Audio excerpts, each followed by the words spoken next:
Well, I don't know if over the last 2 weeks you've watched any of the Olympic coverage or even know that the Olympics are going on. I don't know how many of you have done that. Judging by some of the ratings, it doesn't seem like many people have been watching. But every time the Olympics comes on, especially the Summer Olympics, I enjoy watching it. And I enjoy watching the Olympics for a couple things. One is they have a lot of sports in it that you don't normally see. You know, like team handball and ping pong and, you know, some of these things you're just like, how is this an Olympic sport? You know, I'm waiting for him to get shuffleboard and some other fun things like that. But it's neat to see some of these different sports. But what's also neat is to watch some of these athletes as, you know, this culmination of all their hard work when they win a medal and they stand on that medal stage and how excited they are.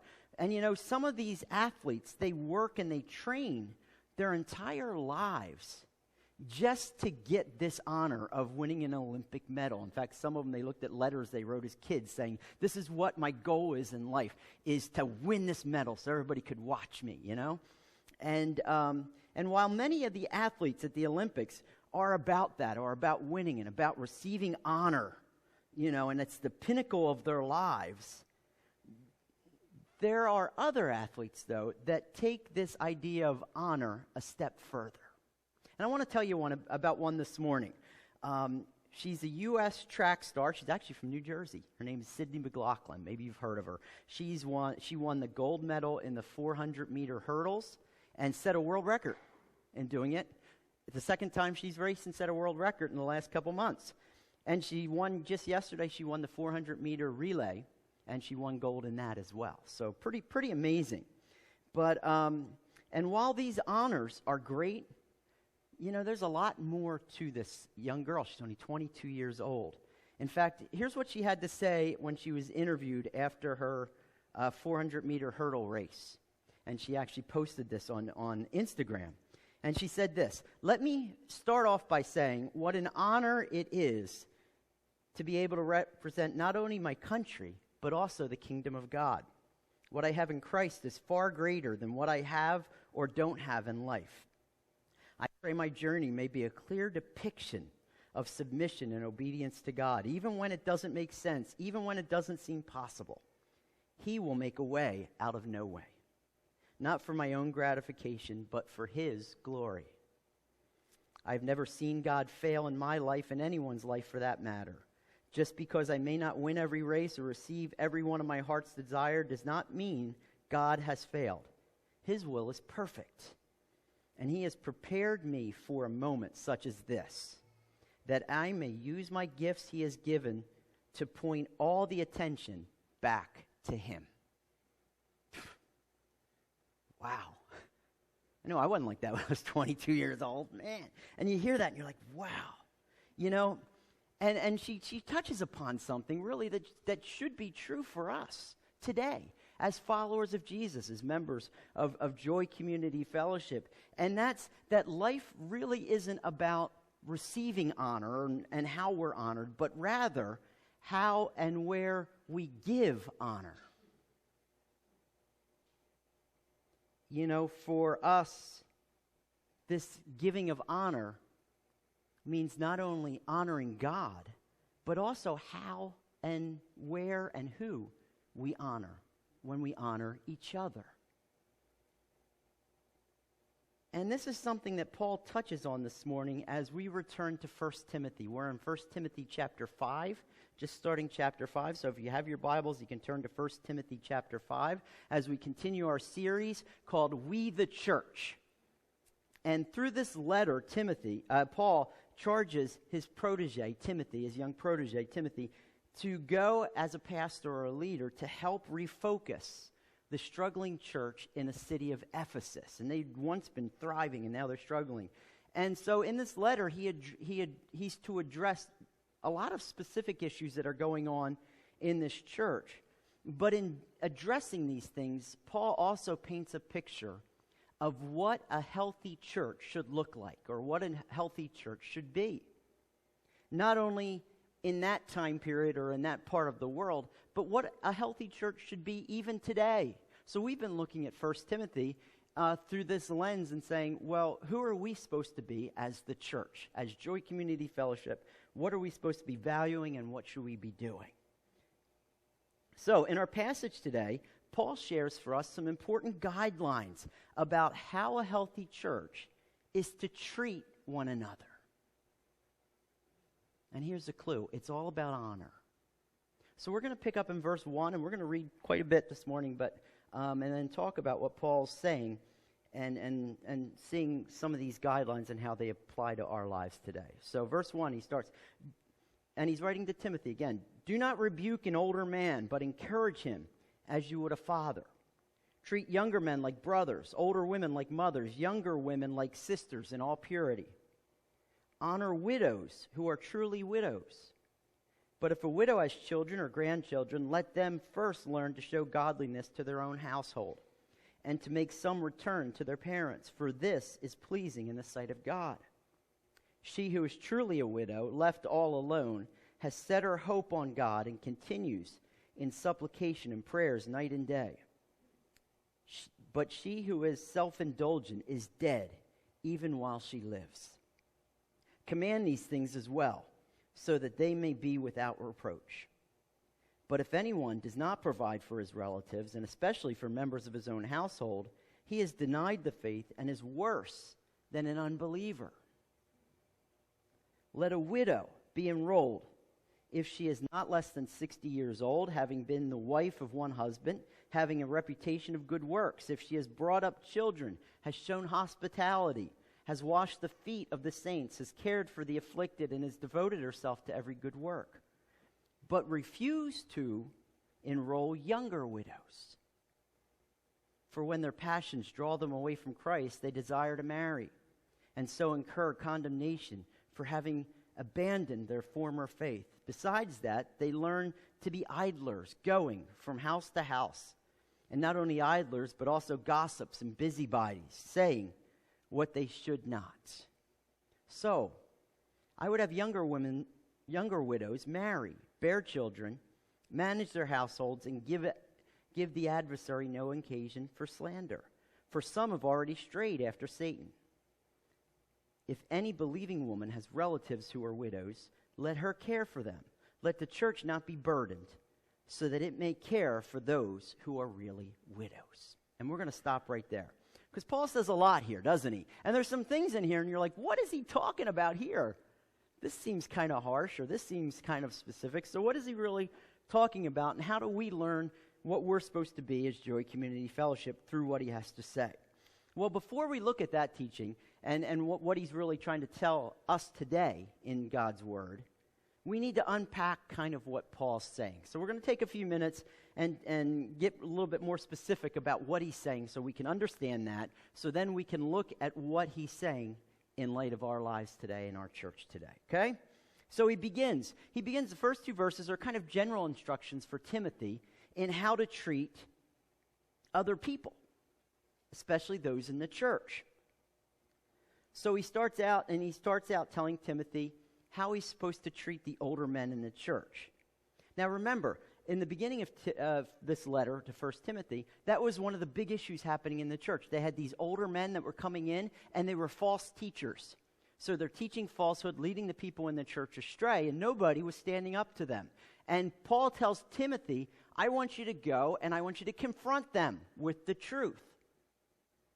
Now, the issue with that is Timothy's a young man. Many people believe he's about 30 years old here when Paul's writing this, so he's a young pastor.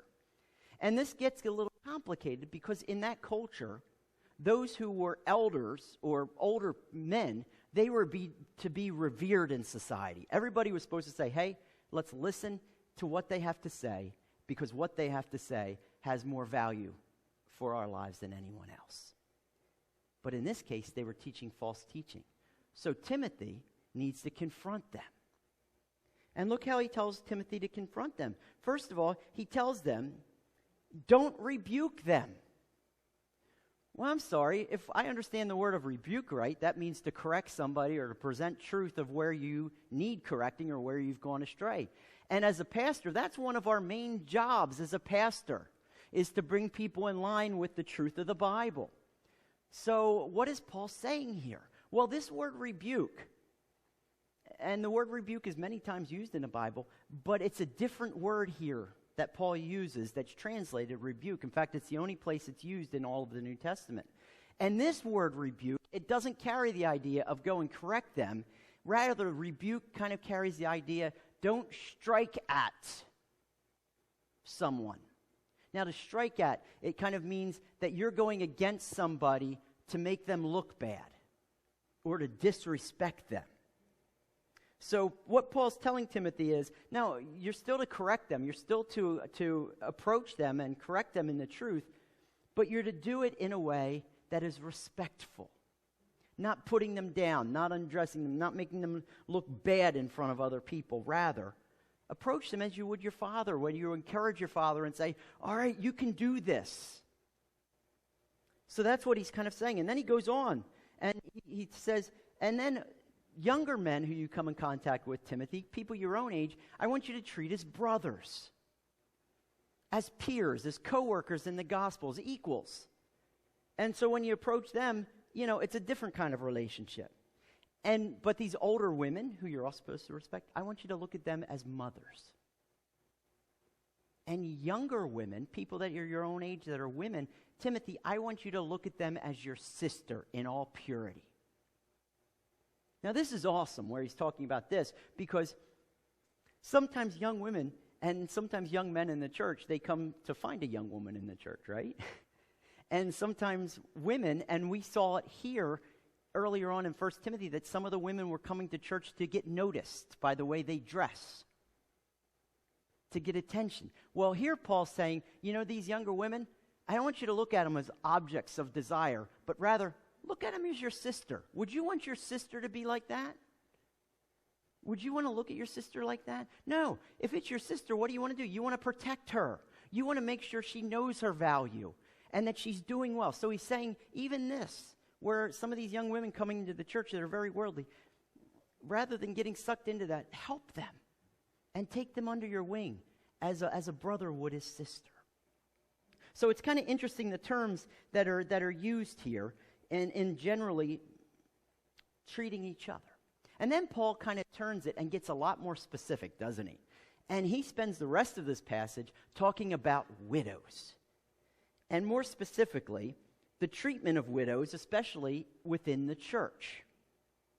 Now, widows are a big deal today, aren't they? And how we take care of widows. But widows were even a bigger deal back in this day, where Paul is writing to Timothy and in this Roman world. In fact, in the Roman world, around the time of Timothy, it's estimated that over 30% of the population were widows. Think about that for a second. Over 30% of the population at that time in that world were widows. That sounds huge. It sounds crazy, doesn't it? But there's a couple factors working into it culturally that would kind of bring themselves to that. The first being how marriage worked back then. If you remember, even with Mary and Joseph, with Jesus, and how people would marry, usually a man would be in his mid to late 20s when he would get married. But the girl he would marry was usually a young teen. So you already are starting out in the marriage life where the husband is 10 plus years older than his wife. So you already have that spacing where he's closer to death than his wife is. But also add to that women lived longer than men back then. It's true today even, that women live longer than men by average. But back then it was even more true especially because the lifestyle they would live. And men, if they're out, their occupations and things like that were very dangerous, and they were out in nature and things like that, and doing all these things. So it was a dangerous place to be, and Roman soldiers and all of that, right? So that you had men dying off before their wives, husbands dying off before their wives. So you had this glut of widows that then are needing to be taken care of. So Paul starts to address how they're to be treated.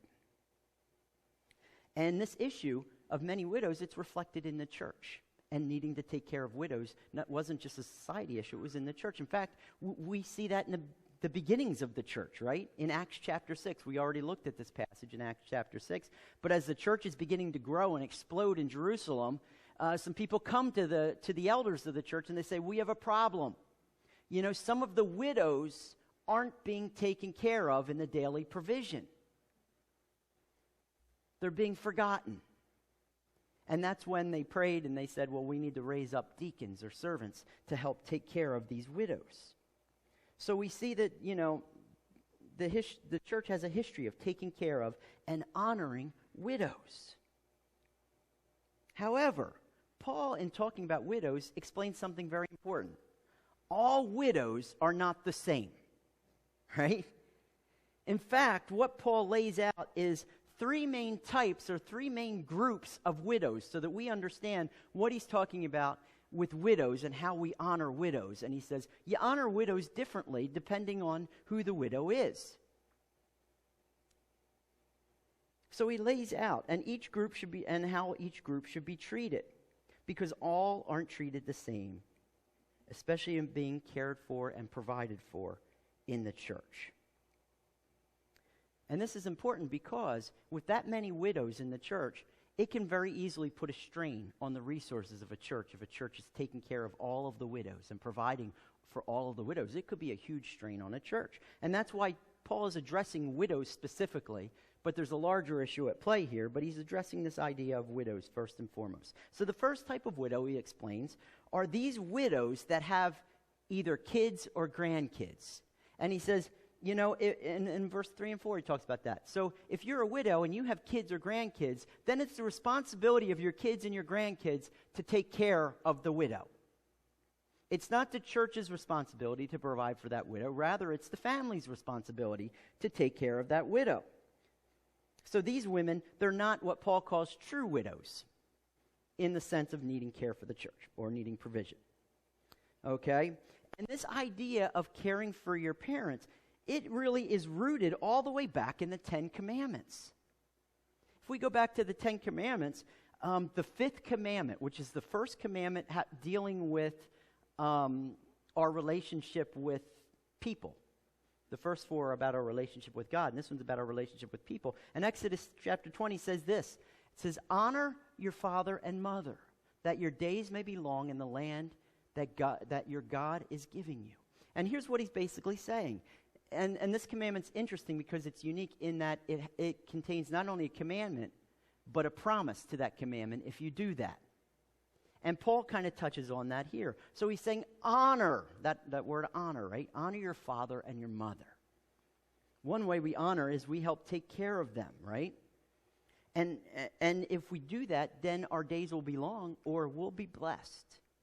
So it's a blessing. It's not a drain on a family to take care of a mother or grandmother that's a widow, or even a grandfather that's a widow, right? It's a blessing to do that, but it's not instinctive. It needs to be learned, as Paul says, that they need to learn to care for their widows in their family and learn this godliness. It's a mark of godliness. It's pleasing to God. So in essence, Paul's saying, taking care of your widowed parent or grandparent is an act of worship. And he says, actually, when you take care of this, you make a return to your parents. Do you know what this means? That means you're paying your parent back for all they did for you. When you were a youngster, when I was a youngster, I was dependent on my parents for everything. Changing, eating, a place to live. And then even as I grew up, transportation, and they're running me all over the place and things like that. And they would care for me. They would put their lives out on hold to help make sure that I had what I needed. And I'm sure it was the same for you. And it's interesting how that kind of flips as you get older. Because now, as your parents get older, they need more of that care.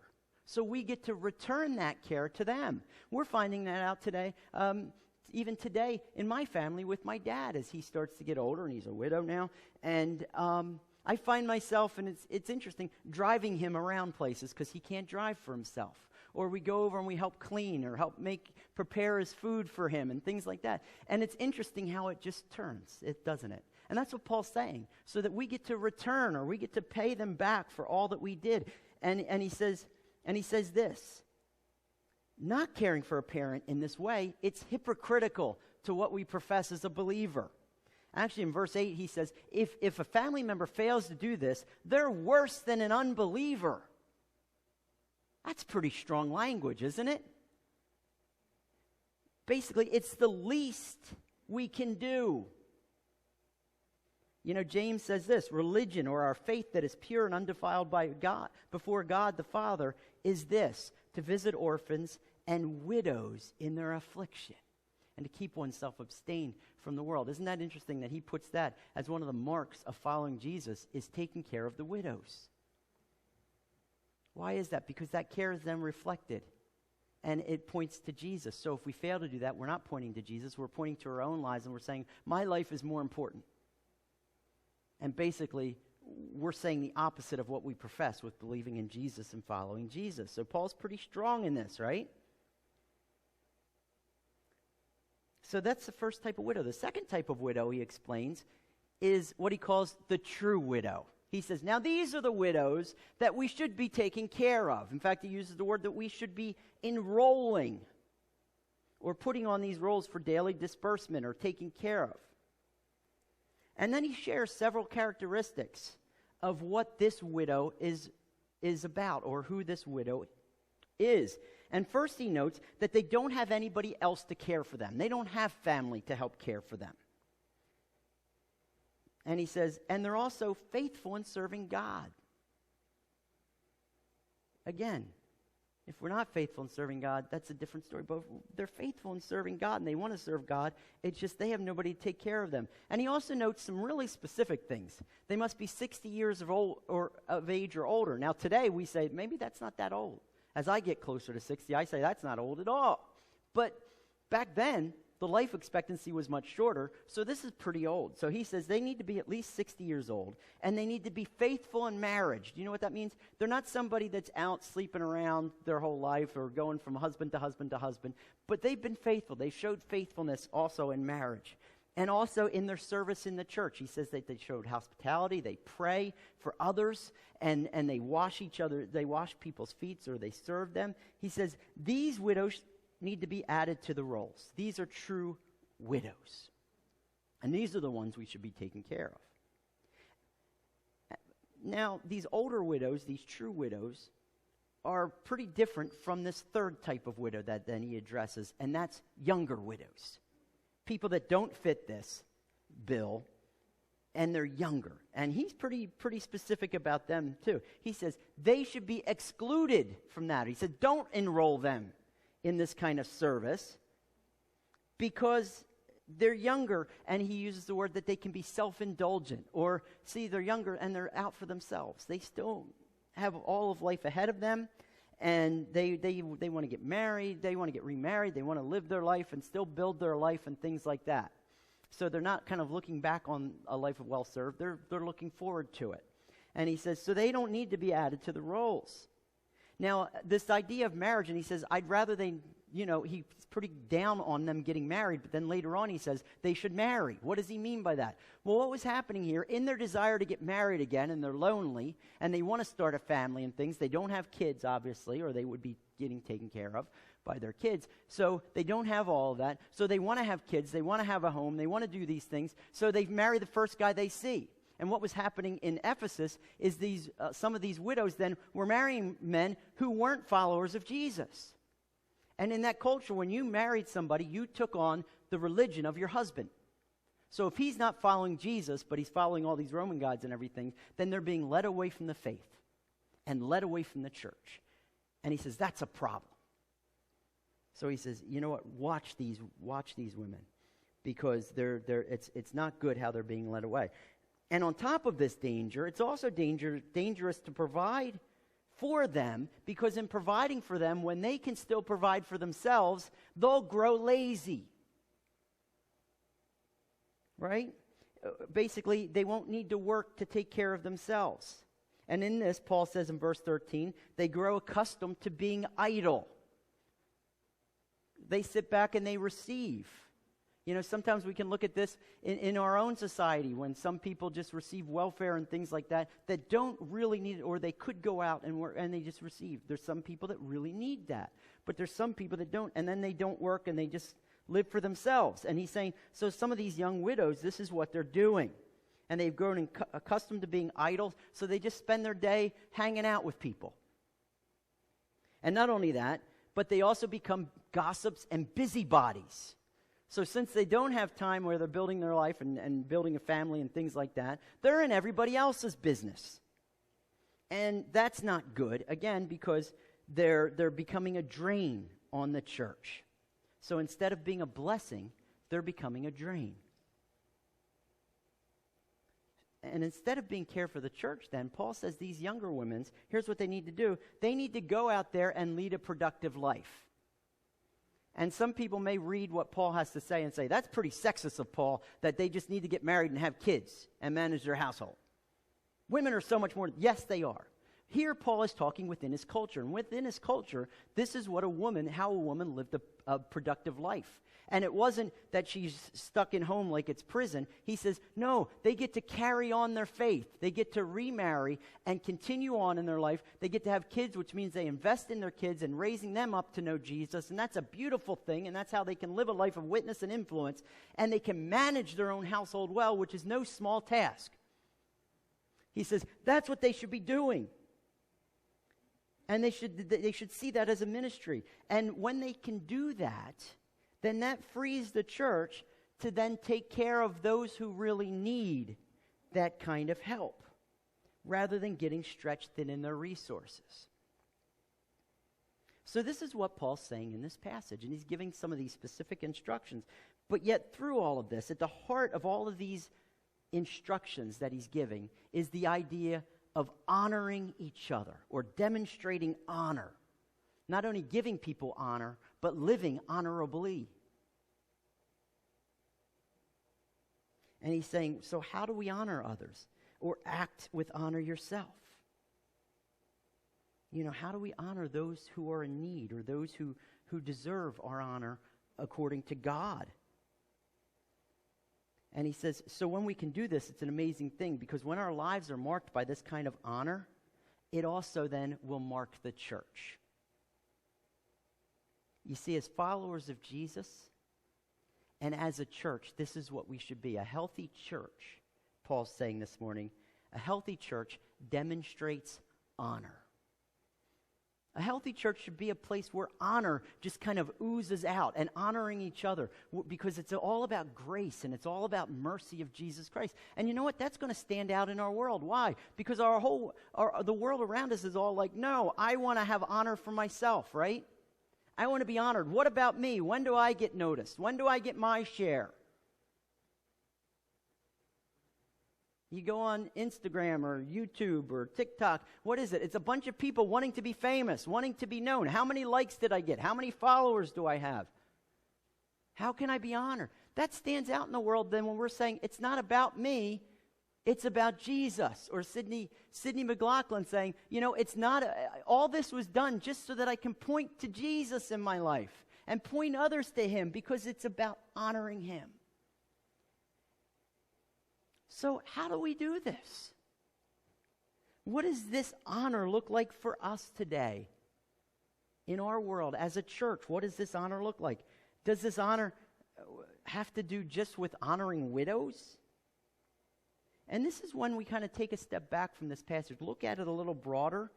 And what we find this morning are some key principles about demonstrating honor. And I want to draw your attention to these.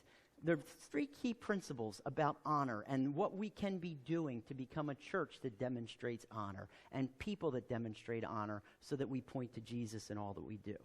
And Paul says, first of all, we honor each other best through our respect for all. You know how we honor people? You know how we honor God? In respecting people.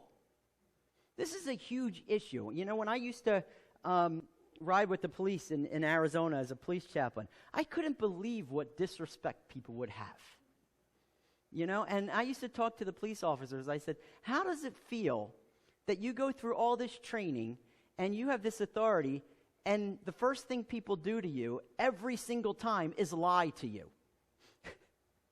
How does that make you feel? And he says, well, it's just part of the job. And our world is about, we disrespect people, because it's about me. Or we say, well, I'll respect you if you deserve it or if you earn my respect. Well, in contrast to this, Paul's telling Timothy, no, you honor, you respect other people. Not because they deserve it, but because they're there, right? Because they're created in God's image, basically. And he uses this kind of term to say how you're supposed to treat older men and older women and younger men and younger women. What's the term he uses? Family, right? He's using family terms here. So there's this intimacy, but there's also this way of honoring family. Why? Because we do for family, right? We do for family. We'll go the extra mile for family. So Paul's using this family reference to saying this is what honor looks like. It's going the extra mile. It's being involved in people's lives, and it's about looking for their best and then our best together. That's what family's all about, and that's how we're supposed to look at each other. And this unearned and undeserved honor, it kind of oozes grace, doesn't it? We kind of say, you know what, I'm going to respect you. I don't even maybe know you that well, or, you may be somebody who doesn't always, act respectably or towards me or anything, but I'm still going to give you respect because God commands me to, and because God made you. So I'm going to respect you. So Paul's telling us, what does honor look like when we honor each other? That means we respect each other. We don't backbite each other. We don't put each other down. We don't act like we're in competition with each other.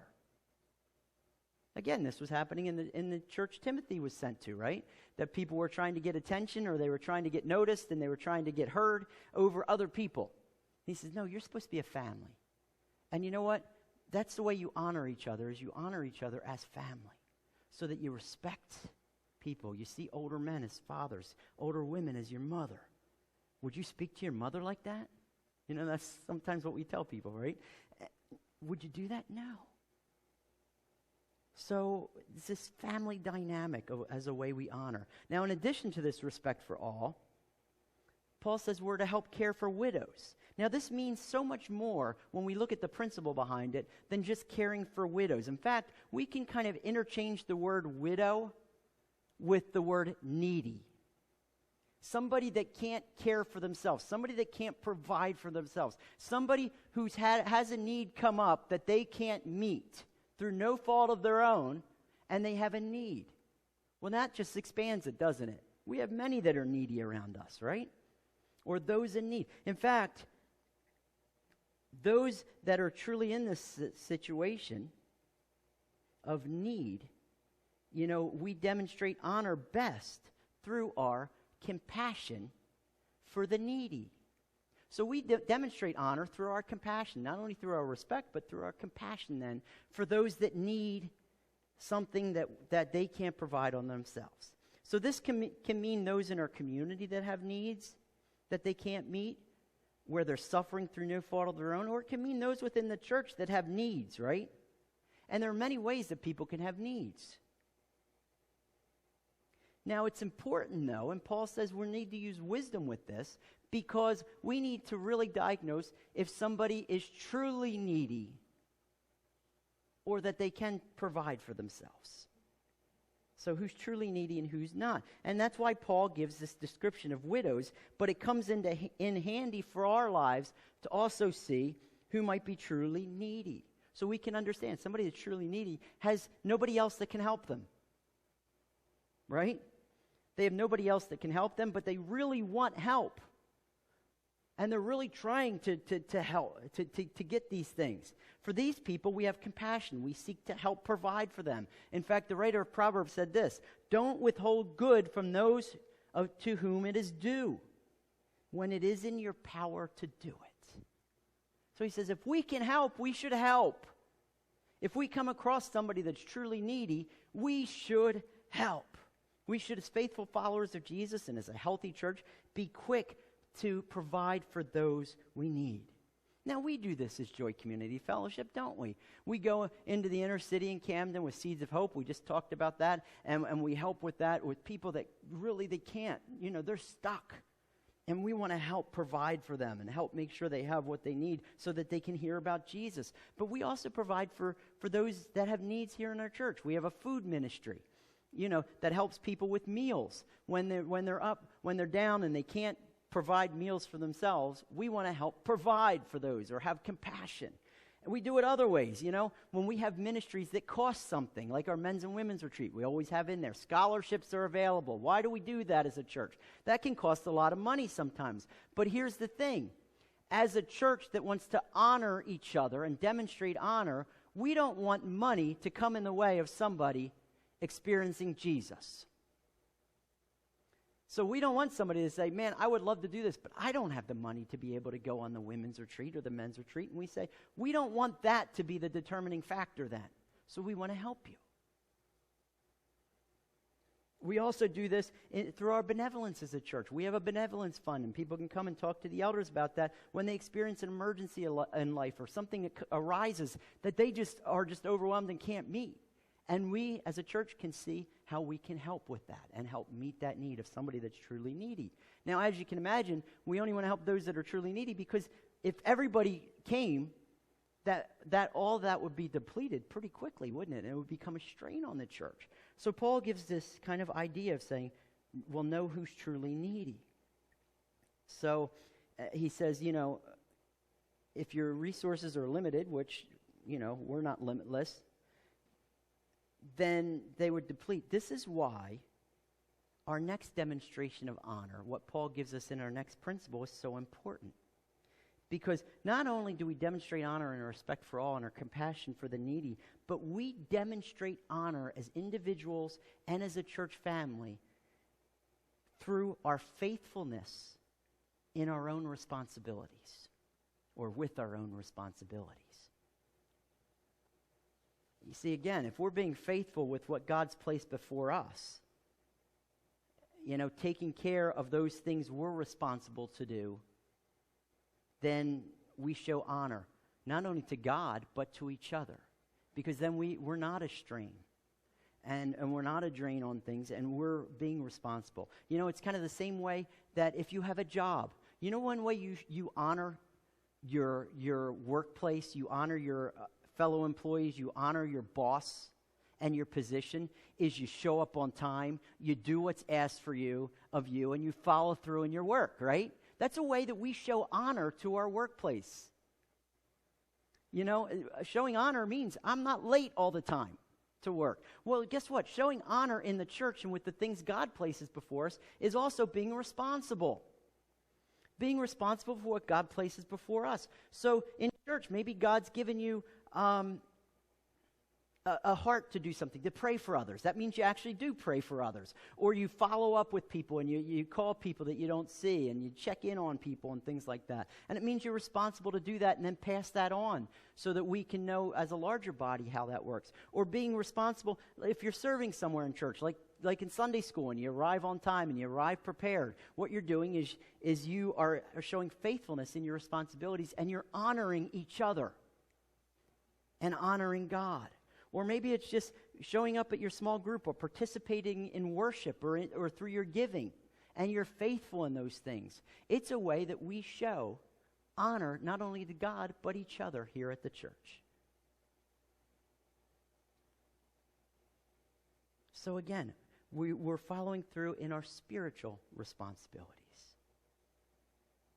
And the danger for those that Paul talks about in the passage that don't do these things, that aren't showing faithfulness in their own responsibilities, are just like those young widows, right? You get inactive. And maybe you've struggled with that yourself. I know sometimes I can, where you just don't want to do what you're supposed to do, and you have to push through sometimes. Why? Because it's a learned behavior. And if we don't do that, what happens? We become lazy, and we don't want to serve, and we just say, somebody else will do it. And instead, we become busybodies. And we're just there, and when you're not busy, then you have time to point out everything you think is wrong or something like that, and you're tearing down people rather than building up people, and all of these things, right? But even more than that, if you're not being faithful in your responsibilities, you rob God and you rob the church of you at your best. Do you know that? When you're just coming out and you're just kind of just being there and you're like, well, I'm just going to come and I'm going to chill. Then you know what? All the gifts God has given you and the gift of the blessings that God wants to be through you, you're robbing the church of that when you're not being responsible and when we're not being responsible. Okay? Or faithful in our responsibilities. So Paul gets on that, and that's something we have to look at as a sense of honor. It's not just we give honor to people, but we also act with honor. And this is one of the ways that we act with honor, is we follow through on what God has given us. So whether you're a family member of a widow or you're helping out in Sunday school, we show others and we show God and we show our place of service honor when we faithfully follow through. You see, demonstrating honor, like Paul talks about in our passage today, it will stand out. Do you know that? When we can do these things as individuals, as in a church, it's going to stand out in our world. Because our world is everything against this. When we're lifting up people, right, it goes against the flow of what many people experience in their world. Imagine if somebody comes in and they're beaten up by their world, and everything they get in their world is, you're not good enough, you need to measure up, you need to change all these things. So then they say, I have nowhere else to go. Maybe I can go to church and I can rise up to that. And then you come into church, and instead of people looking down on you, we honor you, we respect you, and we say, man, you have value. What a difference that makes in a life. What a difference that can make in our world if we're living with honor in this way, when we're following through what God says for us to do. Wow. Not seeking to be a drain on our society, but rather to give and bless it. So this is our goal. And this is what Paul's talking about here. A healthy church demonstrates honor. And this honor isn't just about lifting up God, but also about how we approach each other, how we approach needs that arise, how we approach our own service. And when we answer this call to live with honor, guess what? Our lives stand out. But most of all, you know what they do? They point to Jesus